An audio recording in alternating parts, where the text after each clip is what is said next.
আসসালামু আলাইকুম, কেমন আছেন সবাই? আলহামদুলিল্লাহ, আপনাদের দোয়া ও ভালোবাসায় আমি ভালো আছি বিদায় কিন্তু চলে আসছি আর একটা ব্লগ নিয়ে। তো এই তো আমার সেই ছোট্ট তানহামণি কত বড় হয়ে গেছে যে এখন আমাকে বসায়া সে নাস্তা তৈরি করে আনে মার জন্য, যে মা খাবে।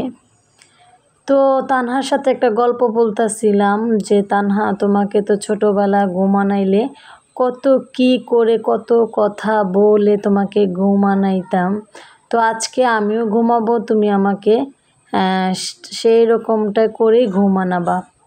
তো আমাকে আমার মেয়ে উত্তরে বলল যে মা, আমি তো তোমাকে জ্বালাইতাম, তার জন্য তুমি আমাকে অনেক রকমের বায়না ধরে ঘুমানাইতা।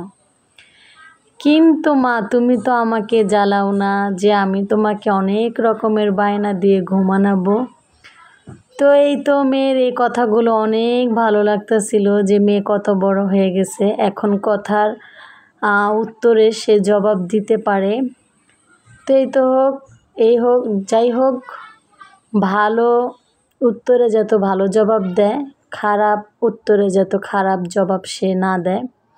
কথা বলতে বলতে এখানে আমার মেয়ে আলু ভাজা আর চিপস ভাজা নিয়ে আসলো, সাথে কিন্তু আমিও ছিলাম, কারণ বাচ্চা মানুষ গরম তেলের সামনে কিন্তু একা দেওয়া যায় না। তো এখানে ওর দাদুকে দিয়ে আসলো আর ওর আমি খেয়ে নিলাম। আর এখানে দেখতে পাচ্ছেন গরুর মাংসর ভুনা আর চিতল পিঠা। এটা কার কার পছন্দ কমেন্ট সেকশনে জানাবেন, এমন কেউ নাই যে পছন্দ না। আর এটা কিন্তু আমার মায়ের হাতের রান্না। তারপরে এখানে আমার ছোটো মা রান্না করছে। অনেকে বলবেন যে ছোটো মা তার মানে কি, না, আমার তানহামণি। আমার মা নুডলস খাবে, তাই ও নানুর আবদার পূরণ করতেছে, রান্না করতেছে। নুডলসটাও খুব মজা হয়েছিল।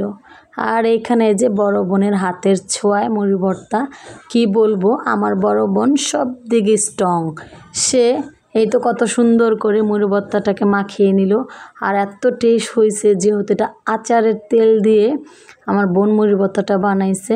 তো 3 বাড়ির নাস্তা মিলে কিন্তু আজকে ব্লগটি তৈরি করছি। ভালো লাগলে কিন্তু লাইক দিয়ে দিতে হবে। আল্লাহ হাফিজ।